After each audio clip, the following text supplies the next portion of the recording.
Doctors don't heal people. Food does. That is the sentence that unsettles many, and it is the sentence I have earned the right to say at 104 years old. I am not dismissing physicians. I have shaken their hands. I have thanked them. I have watched them save lives in emergencies.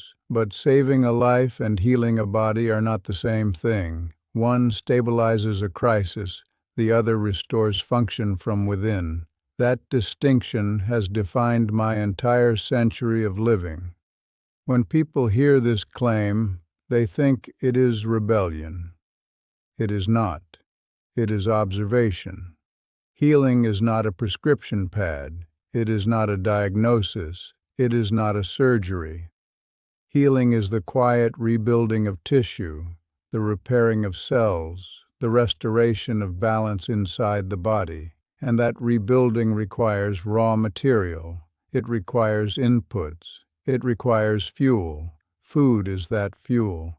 Doctors manage disease. They intervene when something has broken, ruptured, infected, inflamed, or collapsed.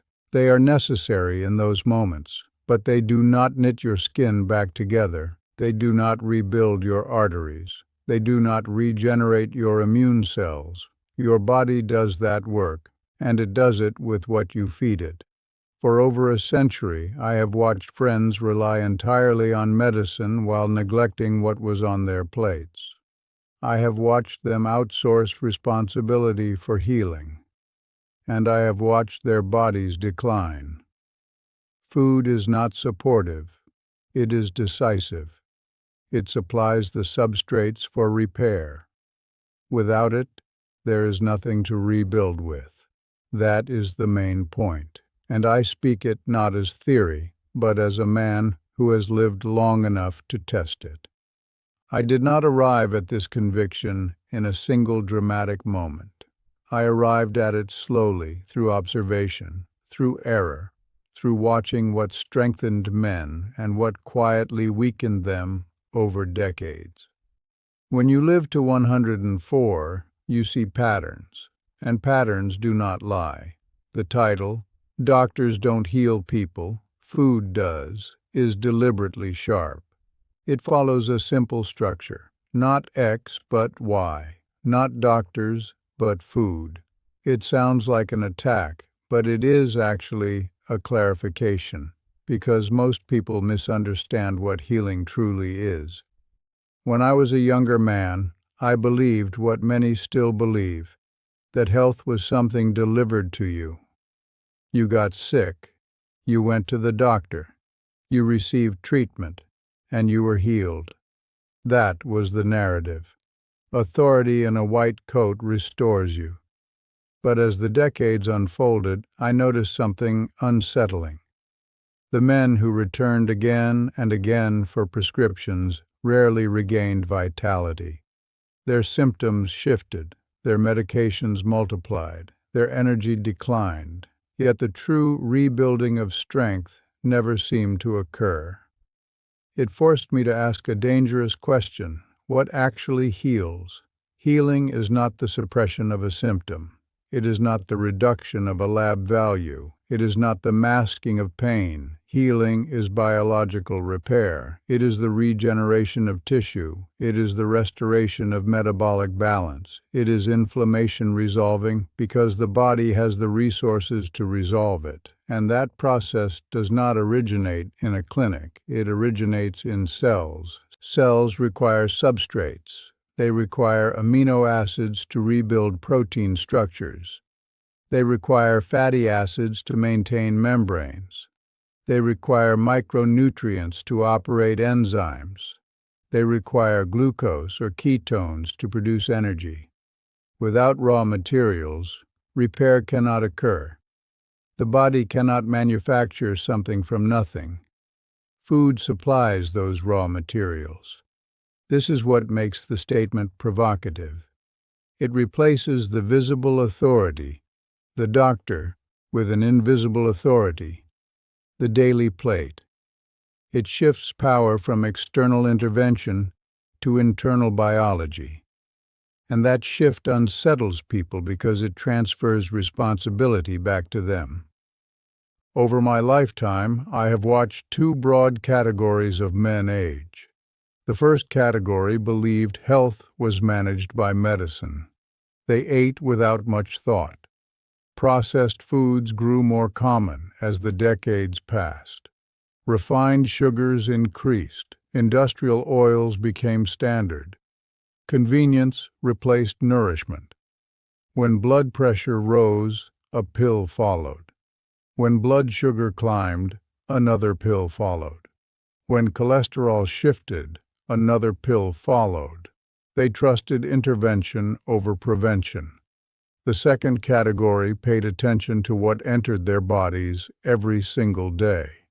Not occasionally, not when frightened, daily.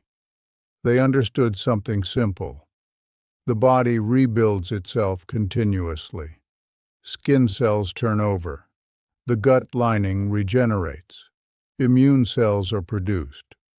Muscle fibers repair. That rebuilding either happens with quality materials or inferior ones. This is where the claim becomes sensitive. To say, doctors don't heal people, sounds like a dismissal of medicine. It is not. It is a reframing of function. Doctors intervene in crisis. They stabilize trauma. They treat infections. They repair structural damage. They are indispensable when something catastrophic occurs. But the long, slow restoration of health, that is cellular work, and cellular work is biochemical, and biochemistry depends on nutrition. I have had infections in my lifetime. I have broken bones. I have required medical care. I do not romanticize illness. Yet even in those moments, I observed something undeniable. Once the emergency was managed, recovery depended on the body's own capacity to repair. The surgeon could align a fracture, but bone remodeling required calcium, vitamin D, protein, and time. The physician could prescribe antibiotics, but immune resilience depended on micronutrients and metabolic balance. The body heals itself. Food enables that healing. This is not mystical, it is mechanical, and yet people resist it because it removes the illusion of outsourcing responsibility. It is far easier to trust that healing can be delivered than to accept that healing must be supported daily through discipline. The psychological effect of the claim is powerful. When you say food heals, you imply control. You imply agency. You imply that the fork is more influential than the prescription pad in long-term outcomes. That makes people uncomfortable, especially those who prefer simplicity over accountability. But I have had a century to observe the consequences of both paths. I have seen men in their 70s who appeared vibrant because they respected the biology of repair. They ate whole foods. They prioritized nutrient density. They avoided excess sugars and inflammatory oils long before it became fashionable. They treated food as construction material, not entertainment. I have also seen men in their 60s who appeared decades older because they treated food as convenience and medicine as correction. Their bodies were constantly in repair mode, but lacking proper substrates, repair became inefficient. Inflammation lingered, energy declined, metabolic diseases emerged. Healing is a multi-factor system. Genetics matter, environment matters, stress matters, movement matters. Medical intervention matters in acute scenarios, but nutrition is foundational. Without it, the rest operates on unstable ground. You cannot rebuild tissue without amino acids. You cannot regulate oxidative stress without antioxidants. You cannot maintain membrane integrity without essential fats. You cannot generate energy without proper fuel. Doctors do not insert these into your bloodstream daily. You do. And so when I say doctors do not heal people, food does. I am not denying the value of medicine. I am denying the myth that healing originates outside the body. It originates inside, and inside requires input.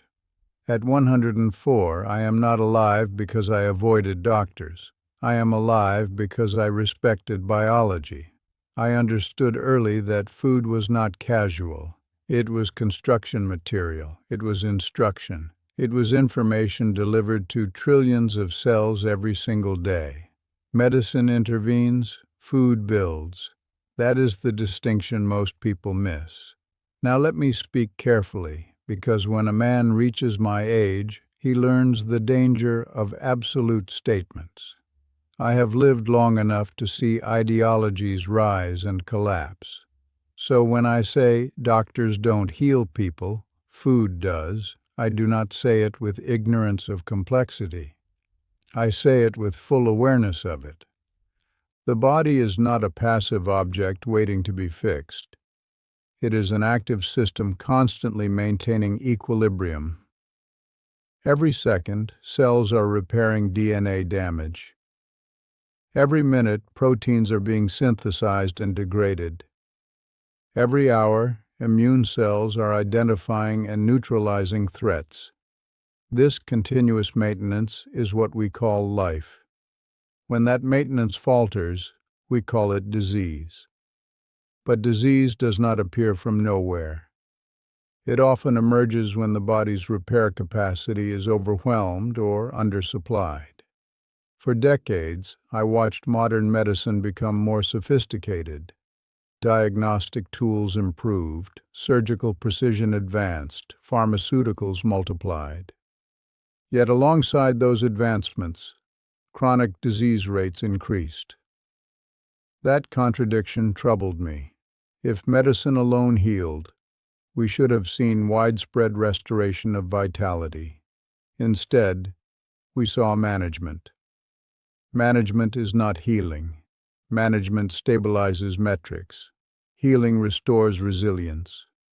Resilience is what I have guarded most fiercely for 104 years. Resilience is the ability to absorb stress and recover. It is metabolic flexibility. It is immune responsiveness. It is tissue integrity. And resilience is built slowly, daily, through the quality of inputs the body receives. When you eat refined sugar in excess, you create repeated glycemic spikes. Those spikes influence insulin signaling. Over years, that signaling affects metabolic pathways. When you consume highly processed fats, you alter membrane composition. When you neglect micronutrients, enzymatic processes lose efficiency. These are not dramatic events. They are gradual shifts, but gradual shifts accumulate. Healing requires efficiency in these systems. The title we are discussing suggests substitution, not doctors, but food. That framing shocks people because it feels like an attack on authority. But the deeper issue is this: healing cannot be externally installed. It can only be internally supported. A physician may prescribe a medication to reduce blood pressure. That medication can be life-saving.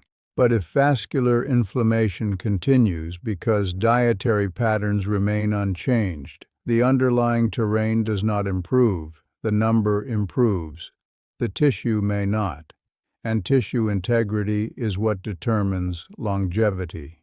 At 104, I still walk without assistance. I still think clearly. I still rise from a chair without bracing myself. That is not luck. It is the compounded effect of cellular integrity maintained over decades. Food is not merely calories, it is biochemical instruction. Each meal sends signals. Certain nutrients activate pathways that reduce inflammation. Others activate pathways that promote repair. Some dietary patterns improve mitochondrial efficiency. Others impair it. These are not theories, they are observable biological mechanisms. If you starve a system of what it requires, it adapts temporarily. But long-term deprivation leads to breakdown. If you overload it with what it cannot process efficiently, it compensates. until it cannot. The men I have buried over the years did not die because they lacked prescriptions. Many of them had cabinets full of medication.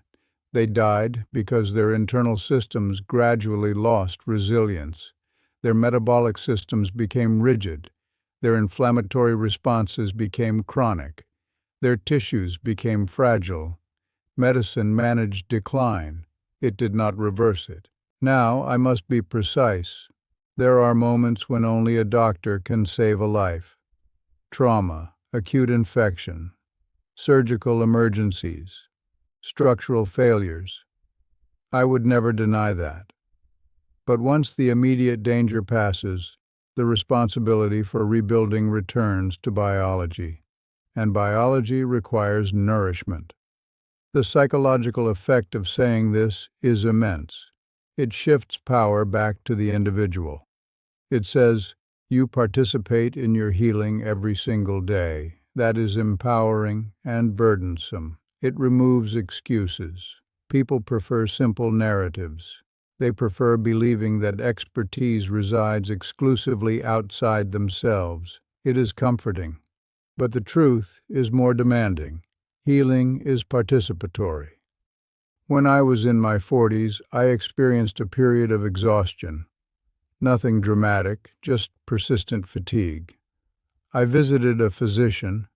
Tests were run. Nothing catastrophic appeared. I was told to reduce stress. But I examined something else, my diet. I had allowed convenience to creep in, refined grains, excess sugar, irregular meals. I corrected it. Whole foods, adequate protein, vegetables rich in micronutrients, healthy fats, consistency. Within months, my energy stabilized. Was it dramatic? No, it was incremental. But incremental improvement sustained over decades becomes extraordinary. This is what most people misunderstand. Healing is rarely explosive. It is cumulative. It is the compound interest of disciplined inputs. You cannot abuse your biology for 30 years and expect a single intervention to restore it fully. Nor can you nourish it consistently for 30 years without witnessing the benefit. Food supplies the amino acids that repair muscle fibers. Food supplies the minerals that support bone density. Food supplies the phytonutrients that influence inflammatory pathways. Food supplies the fuel that mitochondria convert into usable energy. Doctors do not administer these 3 times daily. You do. The multifactor nature of healing remains undeniable. Genetics influence susceptibility.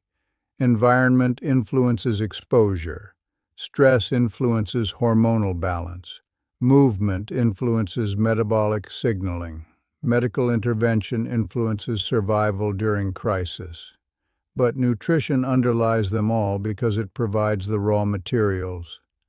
Without raw materials, no system functions optimally. When people argue against this perspective, they often misunderstand it as anti-medicine. It is not anti-medicine. It is anti-delegation of responsibility. It is anti-passivity. At 104, I have learned this. The body rewards respect. It does not demand perfection. It demands consistency. I have not eaten flawlessly. I have celebrated. I have indulged. But I have maintained a foundation of whole, nutrient-dense foods, a foundation of moderation, a foundation of awareness that every meal is either contributing to repair or complicating it. Medicine is extraordinary at intervention. Food is extraordinary at construction. Intervention saves moments. Construction saves decades. That is why I say what I say. I am 104 years old, and if there is one lesson I would carve into stone, it is this. Healing is not delivered to you. It is built within you. When I say doctors do not heal people, food does, I am not rejecting medicine. I am rejecting the illusion that healing can be outsourced. Doctors intervene when the body is in crisis. They are guardians in emergencies. They stabilize. They repair structurally. They prescribe when necessary. I have respected them my entire life. But once the crisis passes, the work of rebuilding belongs to biology. And biology runs on inputs. Every cell in your body is constantly replacing, repairing, recalibrating. That quiet labor requires amino acids, fatty acids, vitamins, minerals, and energy. Without those materials, there is no reconstruction. Without reconstruction, there is no restoration. Without restoration, there is slow decline. The title shocks because it is absolute. Not doctors, but food. It feels like rebellion. In truth, it is responsibility. Healing is not symptom suppression. It is tissue renewal. It is metabolic balance restored. It is inflammation resolved because the body finally has what it needs to resolve it. Medicine can guide. It can protect. It can correct in acute moments. But it does not knit muscle fibers. It does not rebuild arterial lining. It does not regenerate immune cells. Your body does, and your body builds with what you feed it. For more than a century, I have treated food as construction material, not entertainment. I have respected the quiet intelligence of my cells. That respect compounded over time. If you remember nothing else from an old man who has lived long enough to test his beliefs, remember this: medicine may save your life in a moment, but food shapes whether that life remains strong for decades.